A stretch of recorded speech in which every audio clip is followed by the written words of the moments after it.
I hope there is sound on this thing. If there's no sound and if anyone's watching this, please do say so. Anyway, so yesterday was payday, right? And I realized something that, well, I think that adults tell us this. When I mean adults, I mean people who've been in the working industry for a long time, that honestly, your salary is almost never enough, unless you're like Bill Gates or Oprah or whatever. But for the majority of us, your salary is just never enough. It doesn't matter what you're getting paid. You could be getting 100, you could be getting 200, you could jump to 1,000. I'm assuming I'm talking to millennials.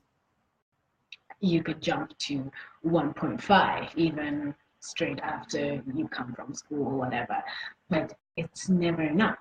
And here's why. It's not because it's too little, it's because your needs kind of expand.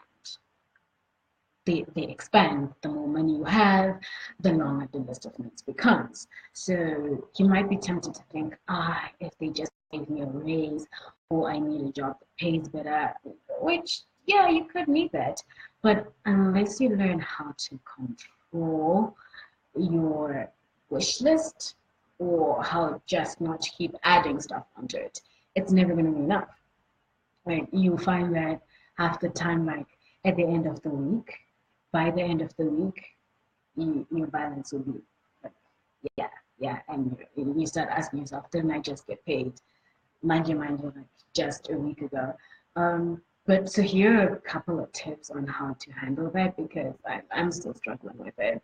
It doesn't feel like it's enough. Like I keep making a budget and readjusting it, and I make another one, but the number of things I want just don't fit. And so you have to cancel other things, but you still want them. It's a really big mess. Anyway, so for learning how to budget it or dealing with budget issues. Firstly, savings are important. I know sometimes it feels like you want to pay off your expenses or stuff you feel is important before your savings, but that's a really, really bad idea. Okay, because at the end of the day, say you're earning, hypothetically speaking, 500.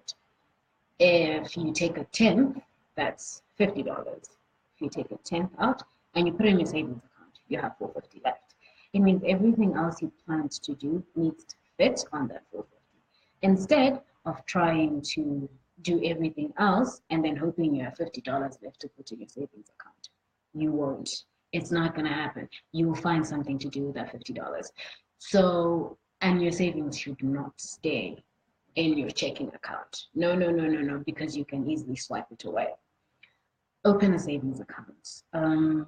Banks like MBCA don't need you to have a checking account, and you only need $20 to open a savings account, and there are no charges. It's just earning just a bit of interest whilst your money is sitting in the bank. Other banks like Standard Chartered or whatever need you to have a checking account and about $100 to open the savings account, which, yeah, no, if you're starting out, that's just too expensive for most people.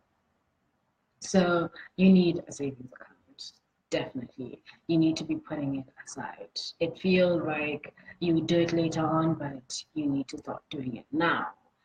And then, so that your wish list doesn't grow big, write down what you need, how much it will cost, given leeway before you actually get paid or before the money comes in. Not trying to do it after, because if you try to do it after, you realize that the list has expanded because you get excited and you think of new things that are not even that important that you want to add on. So you start with the priorities, your standing expenses, and then you leave yourself some money to use. Like, give yourself some leeway. If your budget is too tight, you're not going to stick to it because you want to go for drinks or do some kind of activity that you enjoy.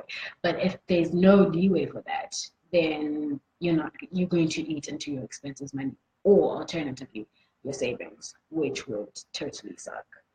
But that savings account is really, really important. Another trick I learned is having an app to track your expenses. We live in the digital age. That way, you always know how much you have and where it went, how you used it. You can find them on Play Store. I use Daily Expenses. It's not a fancy app, but it gets the job done. And then sign up for SMS alerts or email alerts that every time you swipe, or alternatively, every time you reach a certain amount, you can get your balance. Because if you try to check your balance every time, they deduct just 20 cents, but it's still a deduction. And that means you're always aware of how much you have, and then you can plan for it. But otherwise, if you don't do that, I promise you it's almost never enough. When you start earning 1,000, you start feeling like now you need to buy a car, and then you look at economy cars, and then you decide you want the latest one or the newer one or one with the gearbox instead of one you can actually afford. So your salary is just never going to be enough. But what you can control is your wish list or your needs list. Trust me, the only thing you actually really need is food and maybe shelter and help in BC. Thanks, guys.